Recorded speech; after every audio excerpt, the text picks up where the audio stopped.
संबंध गहरे करने पर चर्चा। चंद्रयान 3 पर भी हुई चर्चा।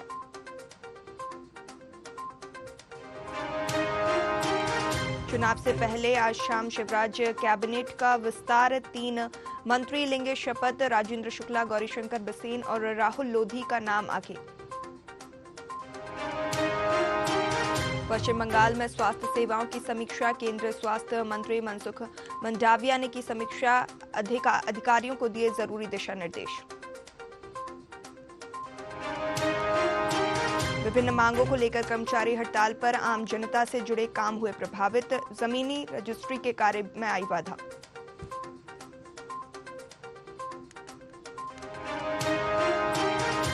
अमरमणि की रिहाई पर सुप्रीम कोर्ट ने नहीं लगाई रोक। उत्तर प्रदेश सरकार को नोटिस जारी कर जवाब मांगा। फैसले के बाद रोने लगी मधुमिता की बहन।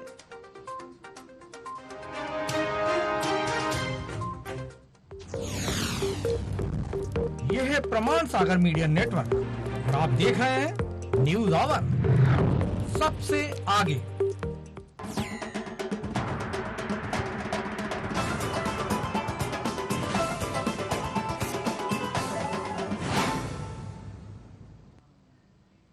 नमस्कार, न्यूज आर देख रहे हैं आप और मैं हूं आपके साथ पूर्वी नेमा। 4 बड़ी खबर में आप सभी का स्वागत है। सबसे पहले बात करेंगे मध्य प्रदेश की, जहां शिवराज सरकार के मंत्रिमंडल विस्तार को लेकर अभी भी असमंजस की स्थिति बनी हुई है। दूसरी खबर में बात करेंगे मध्य प्रदेश की, जहां विधानसभा चुनाव से पहले मध्य प्रदेश के कर्मचारी अपनी विभिन्न मांगों को लेकर अब सड़क पर उतर आए हैं।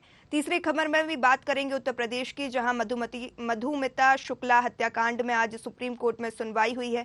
क्या कुछ पूरा मामला है, जानेंगे इसी कार्यक्रम में। चौथी और आखिरी खबर में बात करेंगे मध्य प्रदेश की, जहां रेत चोरी का खेल जोरों पर है। तो आइए शुरू करते हैं 4 बड़ी खबर।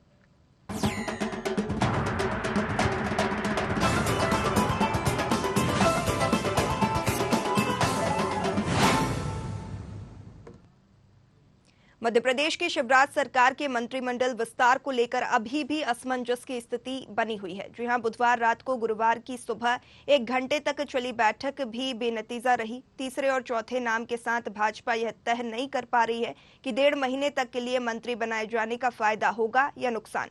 पार्टी के ही कुछ बड़े नेताओं ने मुख्यमंत्री शिवराज सिंह चौहान के समक्ष मंत्रिमंडल विस्तार से नुकसान ज्यादा होने की बात रखी है। इसीलिए मंत्रिमंडल विस्तार पर अब फैसला मुख्यमंत्री के छिंदवाड़ा से लौटने के बाद होगा। सीएम शुक्रवार शाम तक भोपाल लौटेंगे। इसके बाद मंत्रिमंडल विस्तार हो सकता है। बता दें कि शिवराज कैबिनेट में फिलहाल मंत्रियों के 4 पद रिक्त हैं। पूर्व मंत्री और विधायक राजेंद्र शुक्ला और पूर्व मंत्री और विधायक गौरीशंकर बिसेन, विधायक राहुल लोधी के नाम लगभग तय माने जा रहे हैं। एक नाम पर अंतिम फैसला होना बाकी है। राजेंद्र शुक्ला के भोपाल स्थित 4 इमली निवास पर 50 से ज्यादा समर्थकों का डेरा है। बता दें कि राहुल लोधी पूर्व सीएम उमा भारती के भतीजे और टीकमगढ़ जिले की खरगापुर सीट से विधायक रहे हैं।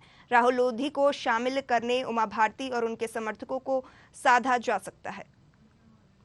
अधिक जानकारी लेंगे, हमारे साथ सहयोगी कृष्णा शर्मा लाइव जुड़ चुके हैं। कृष्णा, यहाँ पर विधानसभा चुनाव की तैयारियों में भारतीय जनता पार्टी लगातार लगी हुई है और अभी कैबिनेट विस्तार की बैठक होना तय माना जा रहा है। शाम तक बैठक हो सकती है, क्या कुछ फैसले हो सकते हैं?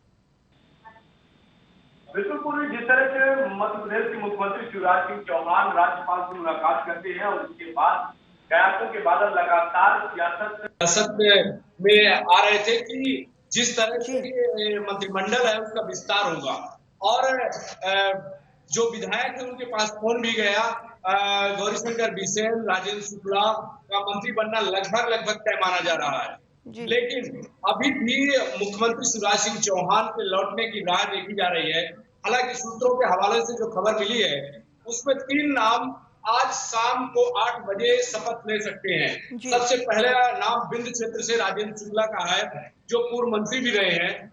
दूसरा नाम गौरीशंकर बिसेन का है, जो कि पूर्व मंत्री रहे हैं। और तीसरा नाम राहुल लोधी का है, जो कि उमा भारती के भतीजे हैं। तो कहीं ना कहीं ये 3 चेहरे अभी तक स्पष्ट हो पाए हैं कि 3 ये जो नेता है, जो 3 विधायक हैं, वो मंत्री पद की शपथ ले सकते हैं। हालांकि पूरा कार्यक्रम जो है मुख्यमंत्री शिवराज सिंह चौहान के जबलपुर दौरे के लौटने के बाद ही ये निश्चित किया जाएगा कि शपथ ग्रहण होगा या नहीं होगा।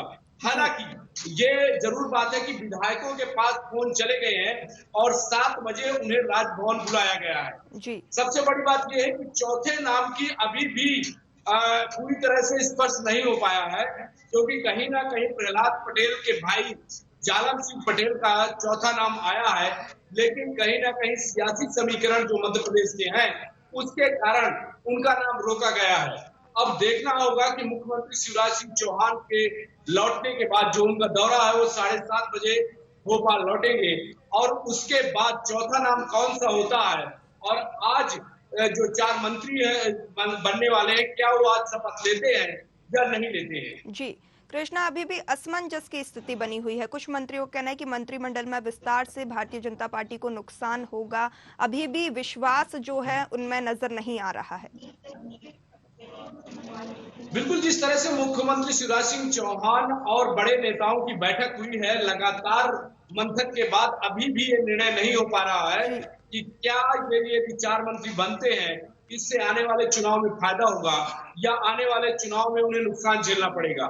इसलिए अभी भी लगातार बड़े नेताओं का मंथन चल रहा है कि राजेंद्र शुक्ला हो, गौरीशंकर बिसेन हो या राहुल लोधी हो या जालम सिंह पटेल हो या अन्य कोई विधायक हो, यदि उन्हें मंत्री बनाया जाता है तो क्या विधानसभा चुनाव में इसका फायदा मिलेगा या बीजेपी के जो अन्य विधायक हैं जो मंत्री बनने की चाह में बैठे हुए हैं वो उनकी नाराजगी बीजेपी को झेलनी पड़ सकती है। जी कृष्णा, आप हमारे साथ बने रहिए। अधिक जानकारी के लिए आपका बहुत बहुत शुक्रिया। बढ़ेंगे अगली खबर की ओर, जहां खबर राजधानी भोपाल से है, जहां विधानसभा चुनाव से पहले मध्य प्रदेश के कर्मचारी अपनी विभिन्न मांगों को लेकर सड़क पर उतर आए हैं। बता दें, पुरानी पेंशन बहाल करने, प्रदेश के कर्मचारियों को केंद्र के समान महंगाई भत्ता का बकाया एरियर देने, सेवानिवृत्त कर्मचारियों को 4% महंगाई राहत दी जाने सहित विभिन्न मांगों को लेकर प्रदेश के लाखों कर्मचारियों ने एक दिन का अवकाश लेकर हड़ताल की है।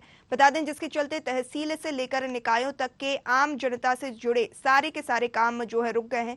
वहीं पटवारियों के हड़ताल पर रहने से नामांकन, सीमांकन और बंटांकन जैसे काम नहीं हो पाए हैं, जबकि जमीन की रजिस्ट्री कराने में भी लोगों को दिक्कतों का सामना करना पड़ रहा है। मध्य प्रदेश अधिकारी कर्मचारी मोर्चा के प्रदेश अध्यक्ष जितेंद्र सिंह ने बताया कि पुरानी पेंशन समेत करीब 39 सूत्रीय मांगों को लेकर कर्मचारी बड़ा प्रदर्शन कर रहे हैं, जिसमें विभिन्न संगठनों का समर्थन भी मिल रहा है। बावजूद इसके अगर सरकार ने हमारी मांगे नहीं मानी या फिर गंभीरता से नहीं लिया तो 9 सितंबर को प्रदेश व्यापी आंदोलन किया जाएगा। देखिए, हमारा 39 सूत्रीय मांग पत्र का नोटिस हमने 20 जून को सरकार को दिया था और सरकार ऐसी कुंभकर्णी निद्रा में सो रही है कि आज हमारा दूसरे चरण का आंदोलन और पूरे प्रदेश के आज 7.5 लाख कर्मचारी आज हड़ताल पर हैं और सरकार अभी अपनी कुंभकर्णी निद्रा से नहीं जागी है। हमारी जो प्रमुख मांगे हैं उसमें मध्य प्रदेश के कर्मचारियों को पुरानी पेंशन योजना लागू करना, जो हमारा पदोन्नति पिछले 7 साल से रोकी गई है, पदोन्नति प्रक्रिया को मध्य प्रदेश सरकार पूरा करे। जो गृहवाड़ा भत्ता 7वें वेतनमान के हिसाब से कर्मचारियों को रिवाइज होना चाहिए, वो अभी तक सरकार ने नहीं किया है। ये एक सुखद संयोग है कि मध्य प्रदेश के सारे मान्यता प्राप्त और गैर मान्यता प्राप्त कर्मचारी संगठन एक होकर प्रदेश के कर्मचारियों की 39 सूत्री मांगों के लिए आज एक दिवसीय हड़ताल पर है। भोपाल के सभी हेड ऑफ द डिपार्टमेंट, संभागीय मुख्यालय, जिला मुख्यालय, तहसील मुख्यालय और विकास खंड स्तर पर यह हड़ताल पूरी तरह से सफल है। हमारी माननीय मुख्यमंत्री जी से ये मांग है और सादर अनुरोध भी है कि वे कर्मचारियों की जो न्यायोचित मांगे हैं उनका सार्थक समाधान करें, जिससे मध्य प्रदेश के कर्मचारियों को आंदोलन और हड़ताल जैसे कदम उठाने के लिए बाध्य न होना पड़े। अधिक जानकारी लेंगे, हमारे साथ सहयोगी कृष्णा शर्मा लाइव बने हुए हैं। कृष्णा, यहाँ पर कर्मचारी हड़ताल पर हैं, विभिन्न मांगों को लेकर कर्मचारियों के द्वारा हड़ताल की जा रही है, क्या कुछ मांगे हैं और कब तक इनका निराकरण हो पाएगा? बिल्कुल, देखिए, चुनावी वर्ष में कर्मचारियों ने एकदम से हड़ताल शुरू कर दी है और सरकार के खिलाफ चुनौती पेश कर दी है, क्योंकि कहीं ना कहीं मध्य प्रदेश में चुनावी वर्ष है और ऐसे में जो ओल्ड पेंशन है उसका मुद्दा गर्माता जा रहा है। आज मध्य प्रदेश के 3.5 लाख कर्मचारी हड़ताल पर हैं और पूरी तरह से, चाहे राजस्व के काम हो या जल संसाधन विभाग के काम हो या पटवारी के हो, RI के हो, मंत्रालय के हो, सभी कर्मचारियों ने काम बंद कर दिया है। देखिए आज ये हालात है और लोगों को, जनता को कितनी परेशानी झेलनी पड़ रही है। कल शनिवार है, कल भी ये हड़ताल जारी रहेगी, फिर रविवार, तो 3 दिन तक जनता के काम पूरी तरह से जो काम रहते हैं वो बंद रहेंगे। निश्चित रूप से जनता पर प्रतिकूल असर पड़ेगा और कर्मचारियों ने कहा है कि यदि सरकार उनकी मांगे नहीं मानती है तो 9 सितंबर को पूरे प्रदेश में अनिश्चितकालीन हड़ताल होगी। तो निश्चित रूप से अब सरकार को ज्ञापन दिया है कर्मचारियों ने कि सरकार उनकी मांगे जल्द से जल्द पूरी करे, अन्यथा 9 सितंबर को अनिश्चितकालीन हड़ताल रहेगी। जी कृष्णा, जैसा कि आपने बताया चुनावी साल है, तो क्या सरकार वोटरों को साधने के लिए इन मांगों पर विचार करेगी?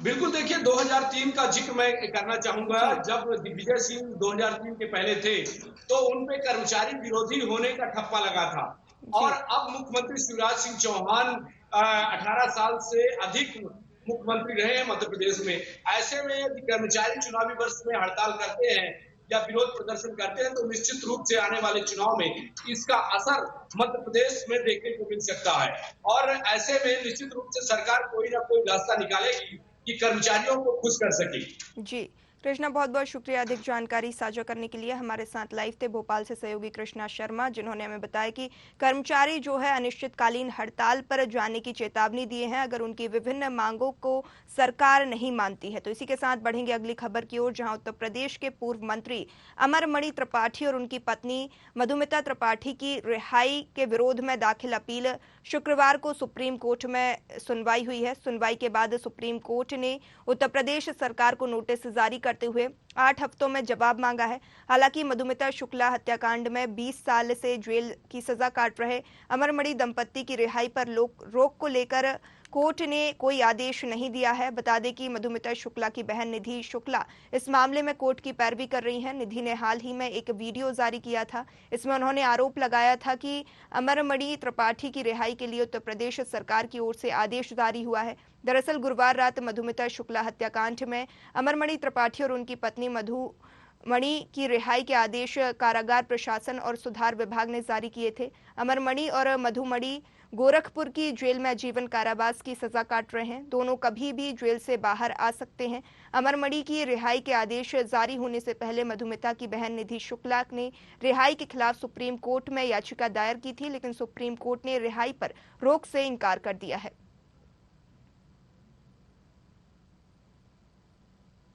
हाँ, उम्मीद से तो आए थे, लेकिन ठीक है, जो उन्होंने किया सही किया। जो सुप्रीम कोर्ट करता है वो सही करता है।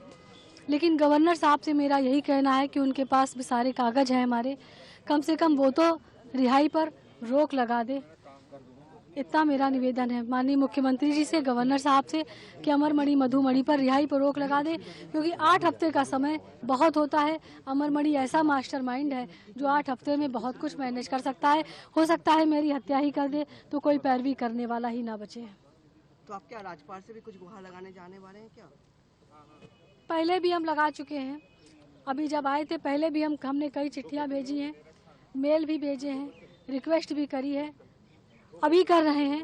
अभी आपके द्वारा भी उन तक बात हमारी पहुंच रही है कि रिहाई पर रोक लगा दीजिए। अधिकारियों ने झूठ बोलकर, भ्रष्टाचार में वो लिप्त है, झूठ बोल करके गलत कागज उन लोगों ने आपको भेजे हैं। जो कागज हमने भेजे ये मेरे कागज नहीं है, वो सरकारी कागज हैं जो आयोग से लड़ाई लड़के हमने आरटीआई से प्राप्त किए हैं। वो सरकारी कागज ये बताते हैं कि 2012 से 2023 तक अमरमणि जेल ही नहीं गया।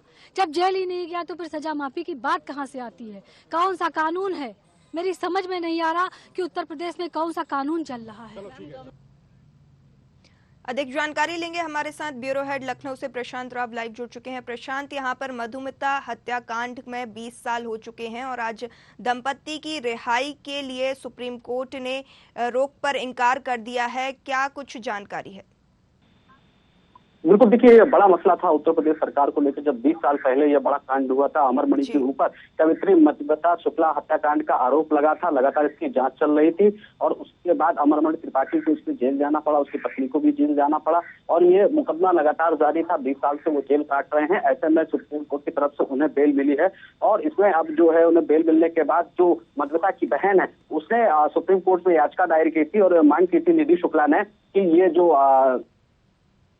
आदेश जारी किया गया है कोर्ट की तरफ से, उस पर रोक लगा दी जाए, लेकिन सुप्रीम कोर्ट ने रिहाई के आदेश पर रोक लगाने से इनकार कर दिया है। तो साथ ही ये बड़ा ही प्रचलित मामला रहा है उत्तर प्रदेश सरकार में 20 साल पहले, जिसमें ये हत्याकांड हुआ था।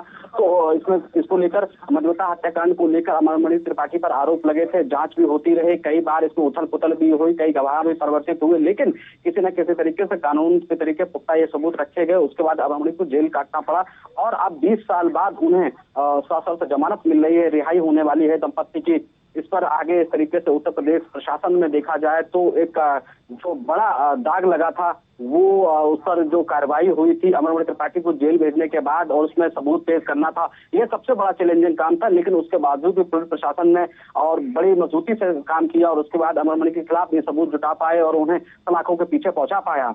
उत्तर प्रदेश की सियासत में देखा जाए क्योंकि अमरमणि त्रिपाठी का एक बड़ा नाम है और उसके बेटे अमनमणि त्रिपाठी का भी नाम है।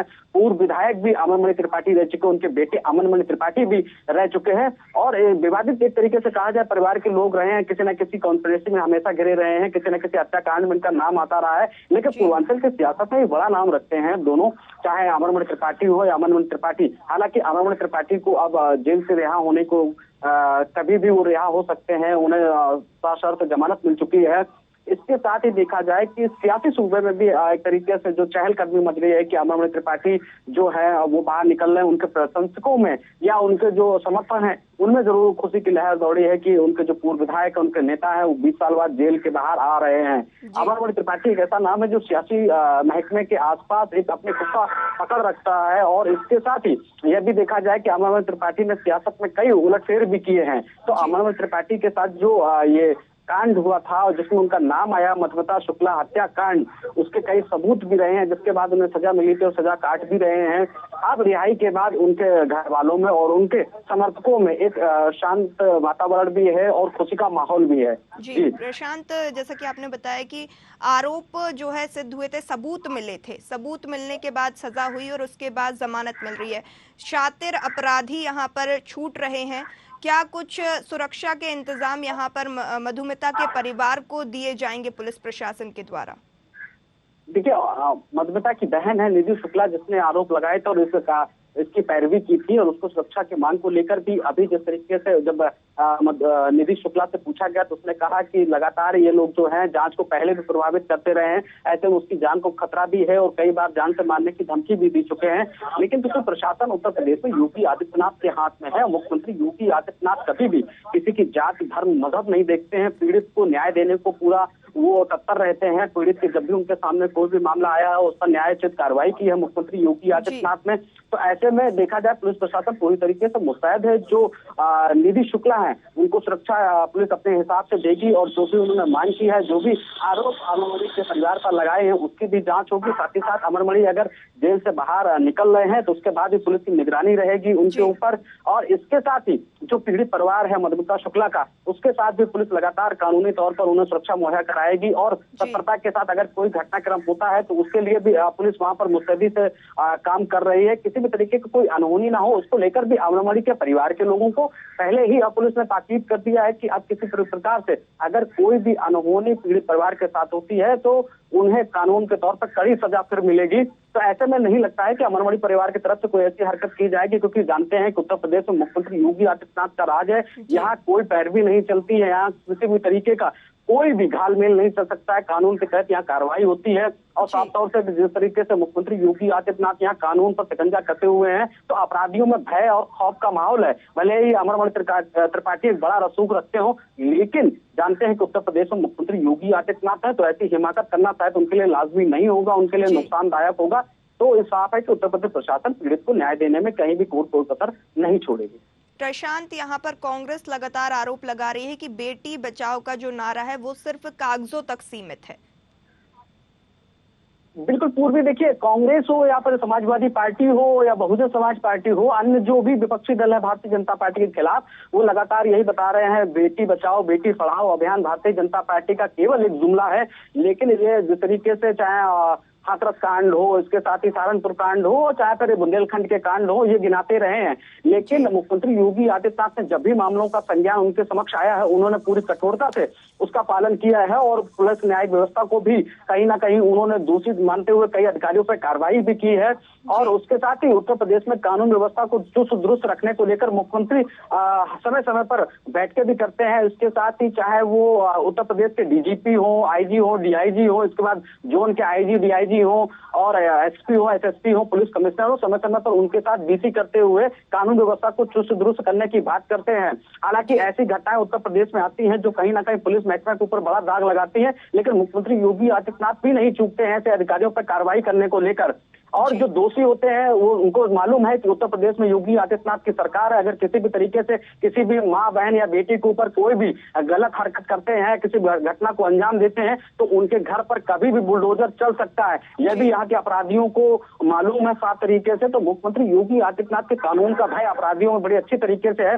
बेटी बचाओ बेटी बढ़ाओ अभियान को लेकर लगातार यहाँ का प्रशासन सक्रिय है और ऐसे में हिमाकत करना किसी के लिए भी भारी पड़ सकता है। जी प्रशांत, बहुत बहुत शुक्रिया अधिक जानकारी साझा करने के लिए। हमारे साथ लाइव थे ब्यूरो हेड लखनऊ से प्रशांत राव, जिन्होंने हमें बताया कि यहाँ पर जो है बड़ा ही चर्चित मामला था, जहाँ पर अब रोक सुनवाई हुई है सुप्रीम कोर्ट में और जो है रिहाई पर रोक से इनकार यहाँ पर कर दिया है सुप्रीम कोर्ट ने। इसी के साथ बढ़ेंगे अगली खबर की ओर, जहां खबर सीहोर से है, जहां पर रेत चोरी का खेल जोरों पर है। एनजीटी की रोक के बाद भी सीहोर जिले के बुदनी भेरुंदा ब्लॉक में सैकड़ों डंपर अवैध रेत निकाली जा रही है। बता दें, खनिज एवं राजस्व पुलिस विभाग द्वारा रेत माफिया पावर मेकिंग कंपनी को लगातार खुला संरक्षण दे रहे हैं। बिना अनुमति के करोड़ों रुपए की रेत चोरी हो रही है। वहीं रेत चोर कंपनी और फर्जी स्टॉक से रेत के डंपर भरवाकर कहीं और या फिर किसी अन्य जगह स्टॉक की जा रही है, रॉयल्टी दी जा रही है कहीं और। मां नर्मदा का सीना छन्नी किया जा रहा है। पावर मेक कंपनी ने सैकड़ों डंपर रेत का नर्मदा नदी के किनारे ढेर लगाकर रखा है। डंपरों में रेत भराई जा रही है।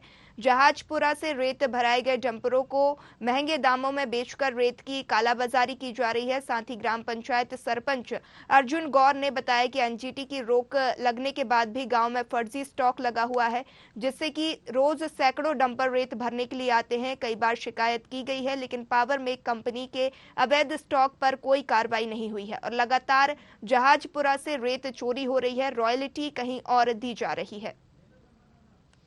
अधिक जानकारी लेंगे, हमारे साथ सीहोर से संवाददाता चंदर सिंह बागवान लाइव जुड़ चुके हैं। चंदर, यहाँ पर लगातार अवैध खनन रेत का देखने को मिल रहा है, क्या कुछ जानकारी है?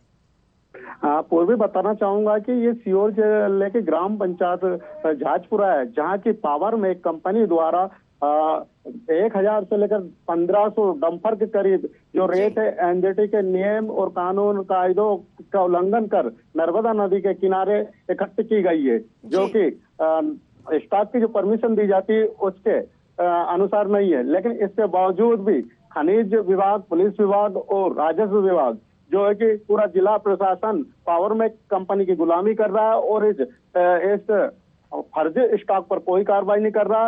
यही ग्रामीणों का कहना है, सरपंच अर्जुन गौर का कहना है कि डेली सैकड़ों डंपर यहाँ से भराकर निकल रहा है, लेकिन यहाँ जो रेत स्टॉक है इसकी रॉयल्टी कहीं और जिले की या किसी और स्टॉक के नाम से काटी जा रही है।